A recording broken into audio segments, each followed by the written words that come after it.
introdução, tá? Acordo de colaboração, dia 1º de setembro, pode indicar seu advogado, vai começar como é que vai funcionar. Presença tais pessoas na sala, tem função de vontade, um locutor já.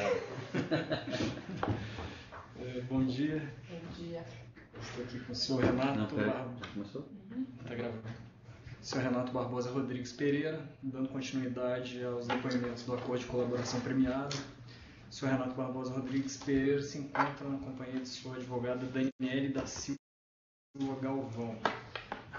Participam do ato os procuradores da República João Gabriel Moraes Queiroz, Lincoln Meneguin e o promotor de justiça Sérgio Gomide. Hoje é dia 1º de setembro de 2017. Então, dando prosseguimento aos depoimentos no acordo de colaboração premiada, agora em relação ao item 5, movimento social, Caixa 2 do governo Cabral, pagamentos de vantagens indevidas a agentes públicos e pessoais indicados por funcionários públicos. Eu vou voltar um pouquinho no tempo, só para contextualizar e dizer como é que as coisas começaram nesse processo de pagamento de vantagens indevidas. Nós tínhamos feito a campanha do governador Sérgio Cabral em 2006 e houve um governo de transição que se instalou ali na Fundação Getúlio Vargas. Ainda em 2006, eu tinha uma produtora de vídeo, que era a TV Zero, e durante a campanha a gente tinha trabalhado junto com um grupo de publicitários que tinham fundado a Prole um pouco tempo antes, que eram o André Epinhaus, o Flávio Horácio e o João Paulo Carvalho.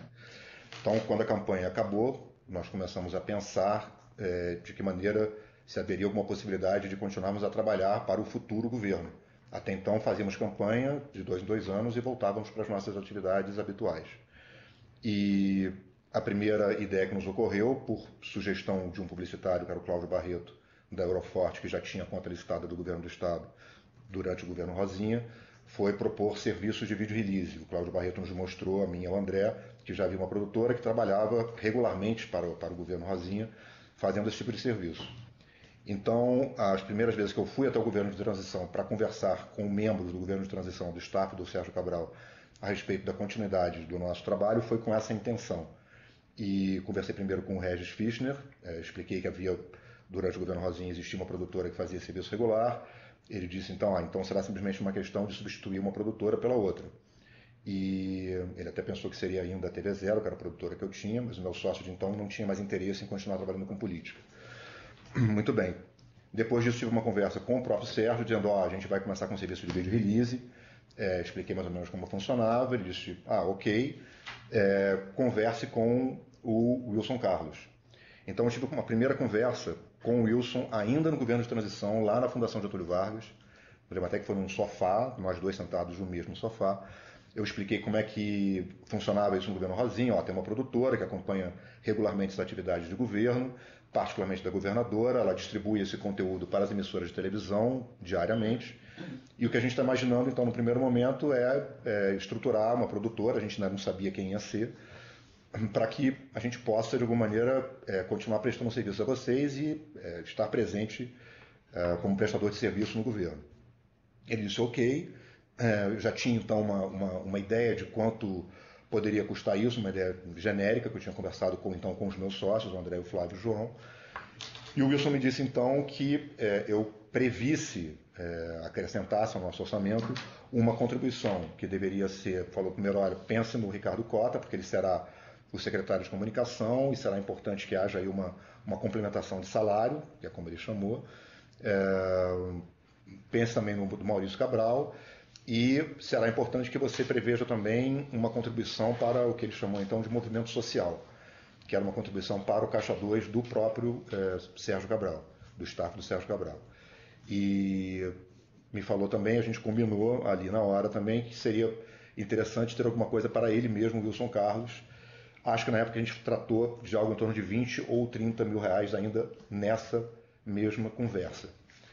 Bom, então, o início de trabalho com o governo Cabral, nós estruturamos improvisadamente uma estrutura de produção no apartamento do Cláudio Barreto, no Leblon, com uma equipe que nós contratamos para isso, e começamos a trabalhar lá. Convidamos um produtor que tinha uma pequena produtora que é a Carioca Filmes, que era o Christopher Reis, que para estruturar melhor a produtora dele numa casa, para que pudesse abrigar uma estrutura suficiente para acompanhar as ações de governo diariamente e distribuir esse conteúdo, mas isso só aconteceu meses depois.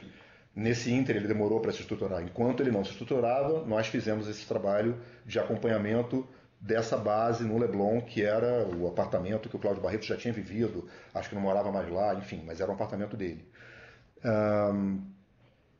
Enquanto isso, a produtora carioca começava a se estruturar na Rua Ramon Franco, no Leblon.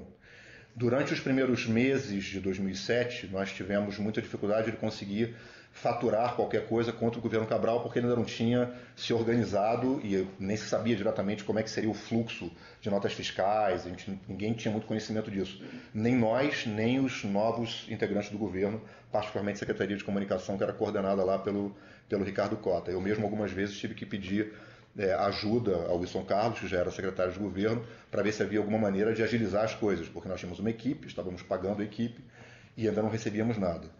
Então, nós só começamos a pagar isso, não me lembro exatamente em que mês, mas foi no segundo semestre de 2007, quando nós já estávamos recebendo de fato alguma coisa do governo, não de uma forma regular, vários pagamentos começaram de forma irregular, mas quando nós começamos a receber.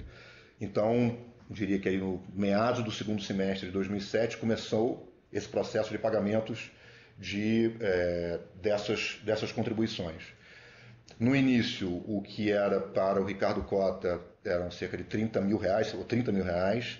Esses pagamentos eram realizados por mim, eu ia até a Secretaria de Comunicação e o pagava lá, que fica ali, é uma casa anexa ao Palácio Guanabara. O Maurício Cabral, acho que já tinha um pequeno escritório na Rua Mariquitéria, em Ipanema, então eu ia até o Maurício e pagava ele também. E o que se chamou lá de movimento social, que era agora começou com entre 80 e 100 mil reais por mês, não era pago de forma totalmente regular, a gente pagava de 2 em 2 meses, algo assim, e ou ia um emissário até a Prole, me lembro que pelo menos uma vez o Bezerra foi até a Prole, uma outra vez o Serjão foi até a Prole, ou eu ia até o escritório do Carlos Miranda, na Rua Jardim Botânico, prédio espelhado lá, o número 674, e fazia o repasse para ele lá. Depois de alguns meses, o Ricardo Cota começou a receber através do Eduardo Vilela, meu sócio, e aí ele passou a ir à Prole mensalmente para receber isso. O Maurício Cabral, depois de um tempo, passou a receber do Luiz Loeffler, e não mais de mim, porque ele tinha uma relação de amizade com o Luiz Loeffler, se encontrava com ele regularmente, então eles aproveitavam esse encontro para realizar isso. Com o passar do tempo, também essa lista foi de pessoas que passavam a receber alguma coisa, foi aumentando, por iniciativa do próprio governador, então Sérgio Cabral. Ele foi pedindo que outras pessoas fossem contempladas com algum tipo de contribuição. Na maior parte das vezes, acho que até pessoas que não eram do governo. Então, é o caso do Dodô Brandão, que já estou falando de alguns anos depois, não sei se precisasse, 2009, 2010, enfim. Aí você tem o Dodô Brandão, que passa a receber, acho que algo em torno de 20 mil reais, mas aí mandando nota fiscal contra a Carioca. Você tem o Roberto Berliner, que desde 2007... Não, é o quê? Era o quê? O Dodô Brandão era um diretor de cinema, que acho que era amigo da família Cabral.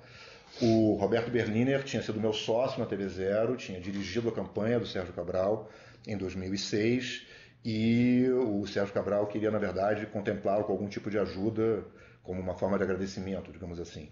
Então, ele faturava contra a Carioca, através de nota fiscal, 20 mil reais.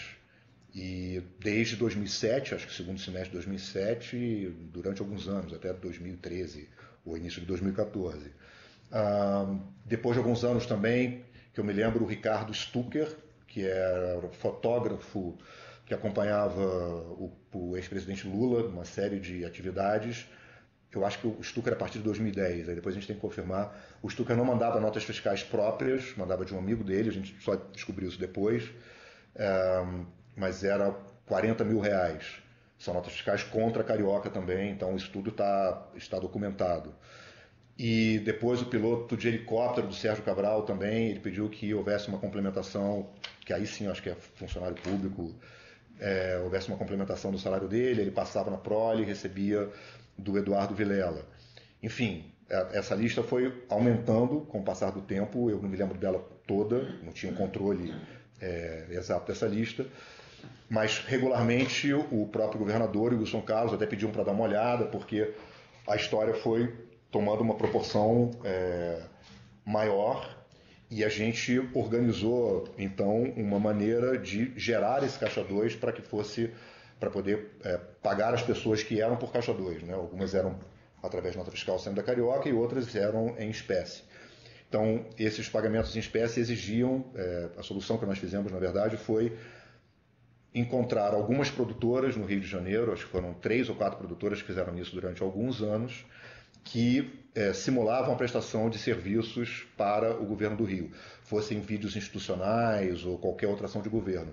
Na verdade, o que se fazia era aproveitar um material que já tinha sido gerado pela Carioca. A Carioca trabalhava muito diariamente, gerava um volume de conteúdo muito grande, e se aproveitava então o material que já tinha sido gerado pela Carioca, se reeditava esse material, entregava para as produtoras que apenas simulavam serviço, para que elas tivessem lá um comprovante de que tinham feito alguma coisa para o governo. Esse material era entregue então à Secretaria de Comunicação, fazia-se lá o processo burocrático para que houvesse a tramitação daquele serviço supostamente prestado.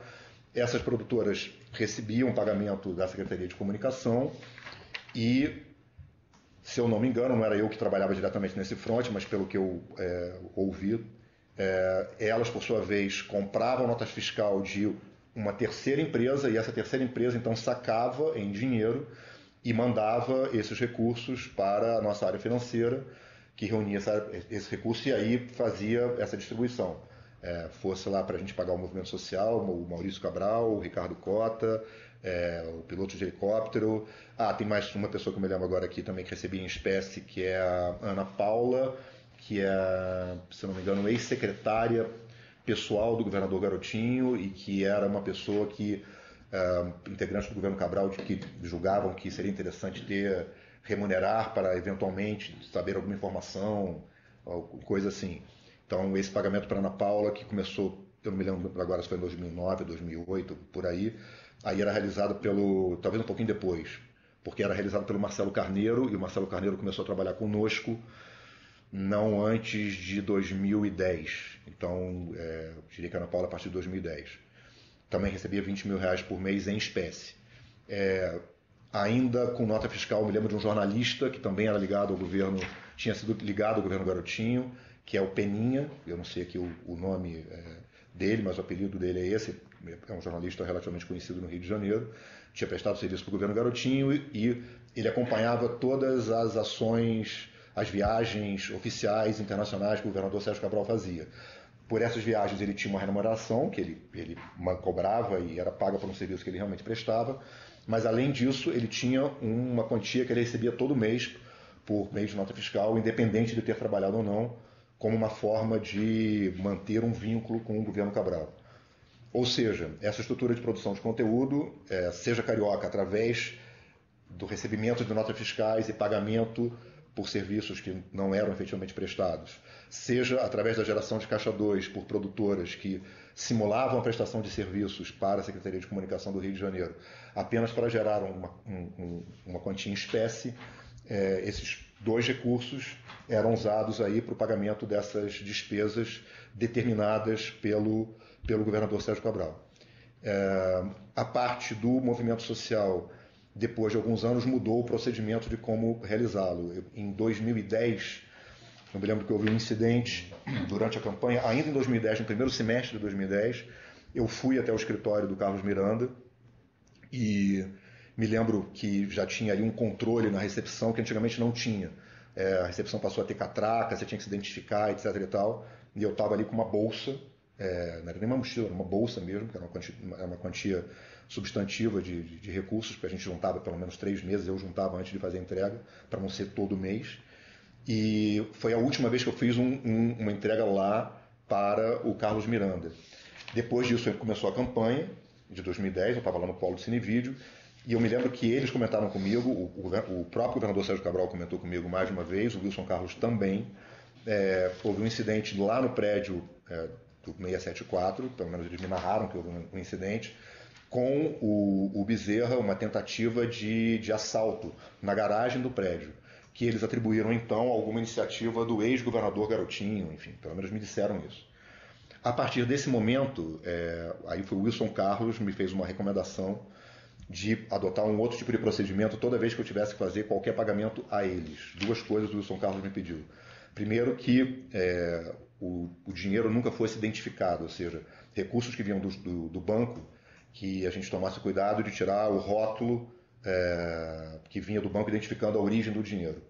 E segundo, que toda vez que eu fosse encontrar o Carlos para fazer alguma entrega assim, que eu tomasse cuidado de não levar celular, deixar o celular onde eu estivesse, fosse em casa, fosse na produtora, para que não houvesse nenhuma possibilidade de alguém estar rastreando a gente e descobrindo um lugar de encontro e provocando algum tipo de incidente.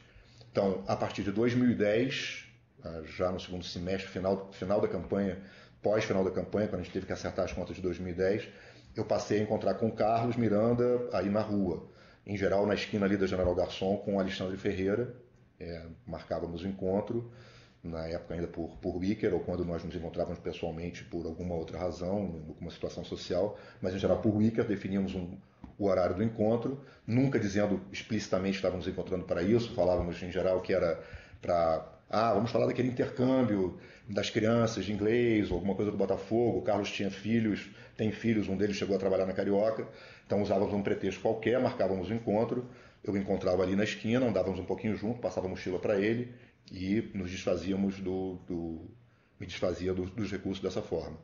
Foi o caminho que a gente adotou a partir de final de 2010 até iniciozinho de 14, não me lembro se foi final de 2013 ou início de 14, que eu fiz o último pagamento então, com a entrada do governador Pezão, essa contribuição deixou de existir, essa lista também deixou de existir, salvo engano, quer dizer, tenho certeza que Ricardo Cota continuou a receber, enquanto continuou como secretário de governo do Pezão, depois ele saiu, acho que o Ricardo Cota saiu quando o governador Pezão ganhou a eleição, mas quando ele era apenas o vice que assumiu no lugar do Cabral, o Ricardo Cota continuou como secretário de governo. Enquanto ele foi secretário de governo, ele recebeu essa contribuição. Depois que saiu, deixou de receber. E o Maurício Cabral continuou recebendo até pelo menos o início de 2016. Mas todos os demais nomes que eu mencionei aqui, com certeza absoluta, Roberto Berliner, Dodô Brandão, Peninha, a maior parte desses nomes deixou de receber a partir do momento que o Pezão entrou. Ele nunca pediu isso nem para ele e nós automaticamente paramos de pagar as outras pessoas. Essas pessoas que tinham a questão das notas fiscais contra Carioca, né? Sim. Elas recebiam em espécie também? Todos eles Não, aí não. As pessoas que podiam emitir nota fiscal contra Carioca faziam uma nota fiscal de prestação de serviço, fosse ela consultoria, de assessoria de imprensa, prestação de serviço de direção para algum trabalho, enfim. Então eram serviços que aparentemente eram coerentes com a razão de ser de uma produtora de vídeo como a Carioca, certo? Mas na verdade não eram serviços que eram efetivamente prestados. Aí as outras que recebiam espécie é que é usado Exatamente, esse caminho de ter produtoras que simulavam serviço, aí geravam caixa 2 e era um pagamento em espécie diretamente para essas pessoas, aí não gerava nenhum tipo de nota fiscal. Mas essas pessoas que simulavam serviço para Carioca, então elas emitiam nota fiscal e elas eram remuneradas para essa emissão de nota fiscal também, né? Não, que eu saiba, eu não conheço o detalhe, mas provavelmente notas fiscais da própria empresa delas. Se tem algum profissional que não tinha empresa e mandava uma nota fiscal que não era dele, mas não me parece ser o caso, porque pelo menos das pessoas que eu mencionei aqui, todas elas têm as suas próprias empresas. Então mandavam uma nota fiscal e recebiam, pagavam, sei lá, pagavam os impostos delas, mas enfim, recebiam de uma forma aparentemente legal.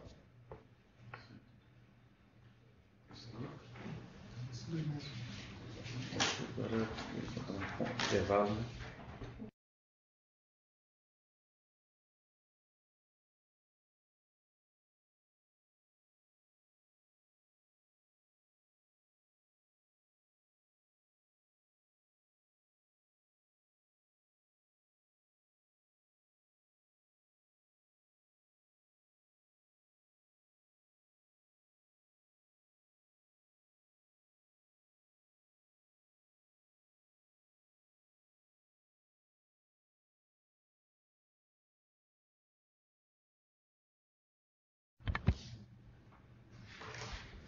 Então, complementando o que eu estava explicando aqui, no caso específico do Maurício Cabral, além dessa contribuição mensal que começou aí com cerca de R$30.000 por mês, e acho que no final estamos falando de R$40.000 mensais, o Maurício também, por um acordo que nós fizemos com ele tinha uma participação nos resultados dos nossos trabalhos, dos nossos, digo assim, do nosso grupo. Isso é algo que nós tínhamos conversado com ele, eu e André Pinhouse, ainda em 2007, num café da manhã que tivemos no Copacabana Palace. Se definiu ali que ele, caso as nossas relações de trabalho com o governo Cabral evoluíssem, que ele teria uma participação, não determinamos o valor, porque a gente nem sabia como é que isso aconteceria. Então, uma vez que começamos a prestar o serviço de produção de conteúdo através da Carioca, e depois que nos tornamos uma agência de publicidade licitada, que aconteceu no final de 2007, o Maurício Cabral passou a ter uma remuneração por conta de uma participação de resultados que estava ali em torno de R$250.000, que nós pagávamos ali então no final do ano ou no início do ano subsequente. Isso aconteceu por vários anos, eu só não sei precisar se começou em 2007 ou em 2008, mas ele recebeu essa participação. Além disso, o Ricardo Cota, acho que em 2009, 2010, nos abordou dizendo que estava preocupado com como é que a sua vida dele continuaria quando acabasse o governo Cabral, por isso que eu considero que foi por volta de 2010, mas enfim, o nosso financeiro pode dizer isso com mais precisão, que é quem controlava isso. Ele nos procurou dizendo que gostaria de ter algum tipo de participação anual nos resultados da produtora Carioca, porque isso, de certa maneira, o ajudaria a fazer um pé de meia para o futuro dele. Então, a partir de pelo menos de 2010 ou 2011, o Ricardo Cota recebe aí no final do ano R$200.000 por mês. E ele pediu que o Kiko Assis, que também trabalhava com ele na Secretaria de Comunicação, também recebesse algo assim, e foi ali estipulado que ele receberia R$100.000.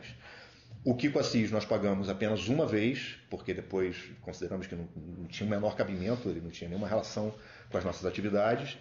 E o Ricardo Cota recebeu pelo menos 2 vezes, eu não sei se precisasse, ele continuou recebendo depois, mas pelo menos 2 vezes ele recebeu essa quantia de R$200.000 no final do ano, iníciozinho do ano seguinte, por conta de uma suposta participação em resultados da área de produção de conteúdo. Esses valores eram todos pagos em espécie? Todos pagos em espécie, gerados dessa maneira que eu expliquei anteriormente.